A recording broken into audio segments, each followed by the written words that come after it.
We're back again, and for the next 3 weeks, we'll be focusing primarily on some important authors. Most of this is background about authors from the reading list. Reading list? Right. These are mostly authors you should be reading for the seminars. Today we'll be talking about James Fenimore Cooper and Edgar Allan Poe. That first guy isn't on the reading list. True, but he is an important figure, and someone worth knowing at least a little about. Cooper was born in New Jersey in 1789.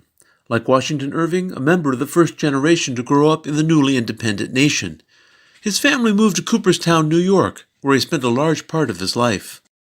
As you can guess based on the name, his family were wealthy landowners.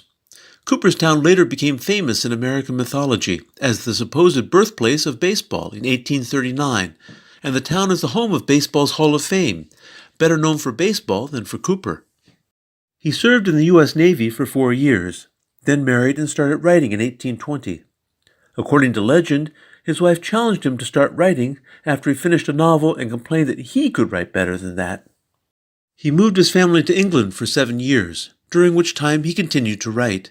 He wrote spy novels, sea novels, works about American democracy and social and political life, and about Indians on the frontier.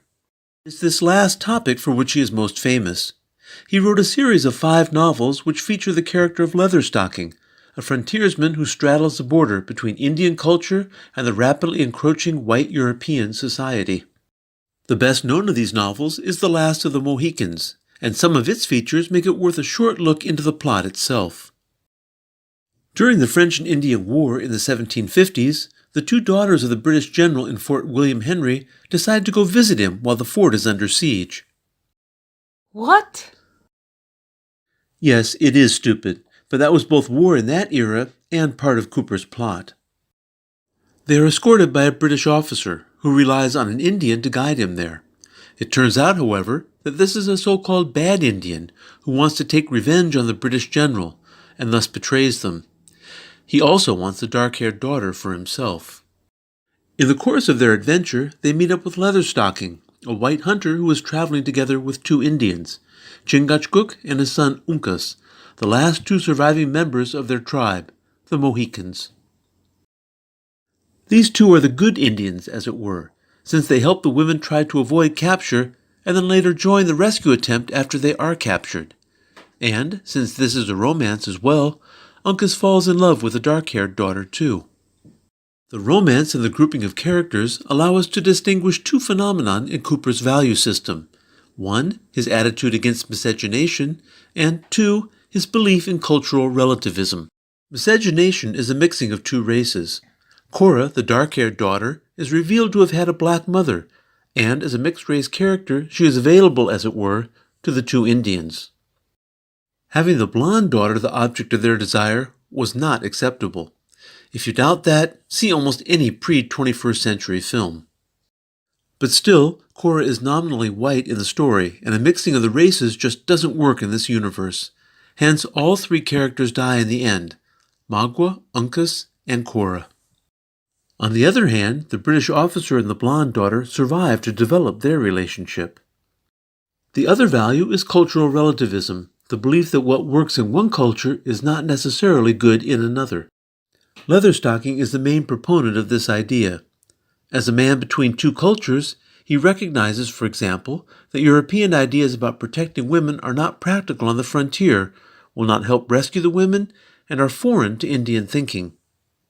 But even if he can see that values in one culture will not apply in another, this does not mean that he believes that cultures can mix. He foresees the Indian culture losing to the Europeans, hence the title of the novel, The Last of the Mohicans.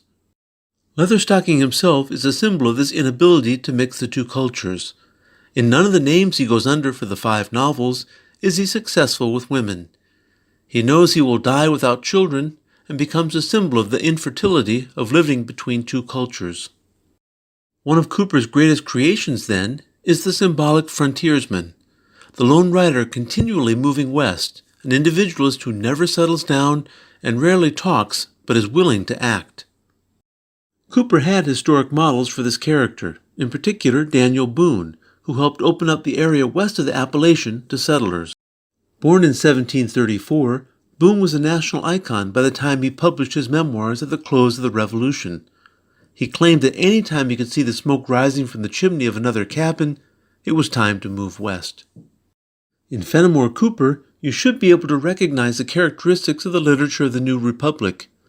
The Last of the Mohicans borrows much from Sir Walter Scott's romances, but it is set in the pre-revolutionary North America, thus emphasizing the country's history.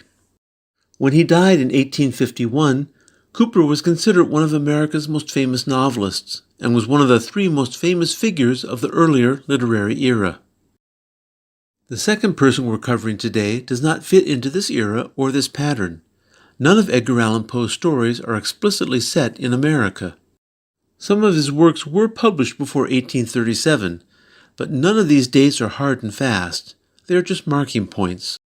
Poe was born in 1809 in Boston, but was raised by foster parents, the Allans, in Richmond, Virginia. He spent 5 years at a boarding school in England, later left university after a short stay and falling out with his stepfather. After a few years in the army, he turned to writing as a way to support himself, and later the 13-year-old cousin he married and his aunt, her mother.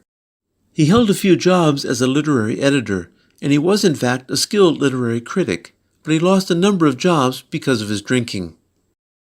He became nationally famous in 1845 with the publication of his poem The Raven, but then lost his wife to tuberculosis 2 years later. He himself died in 1849 after being found unconscious on the streets of Baltimore and wearing someone else's clothes. Almost immediately after his death, his reputation was attacked by the man who became the heir to his literary works. This has helped lead to much misinformation about Poe and his life. No, he was not a drug addict. At least there is no proof of it. He writes about it, but we should never confuse the author of the story with the narrator, who is a writer's fictional creation. No, Poe was not from the South, although he lived in Virginia for a number of years. He really fits into no regional category as a writer. And no, there is no proof either that Poe was a pedophile, even though he married his barely teenaged cousin. He did write a lot about young women who died, and did claim that the death of a beautiful woman is the most poetical topic in the world. But that doesn't mean he was a pervert. Poe was a disputed figure in American literature for a long time, and was called the Jingle Man by Ralph Waldo Emerson simply because his poem The Raven sounded so good.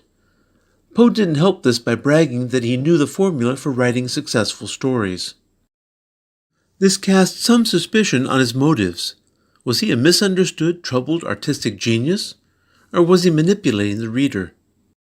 However you look at it, Poe was many things, including a talented poet, although he didn't write large numbers of them.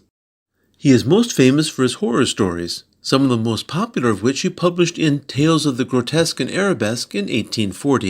He also published what is considered the first modern detective story in English in 1841, The Murders in the Rue Morgue.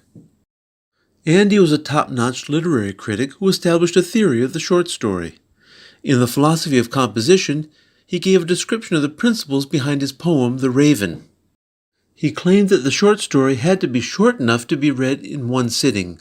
It had to be the result of calculation, not artistic inspiration.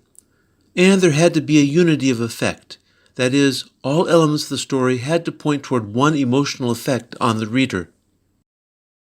Think of this when you read The Fall of the House of Usher for the seminar, or if you listen to a reading of The Raven.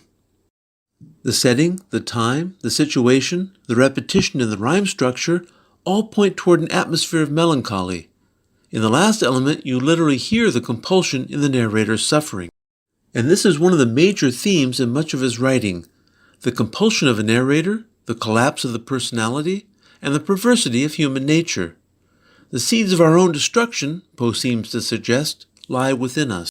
Poe was a man of many contradictions. He had a highly chaotic personal life, but his writing was highly structured. He was a romantic who developed the logical reasoning behind the detective story, and he mixed realism into Gothic scenes.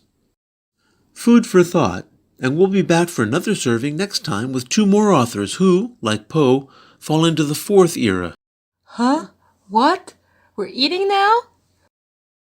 Till next time.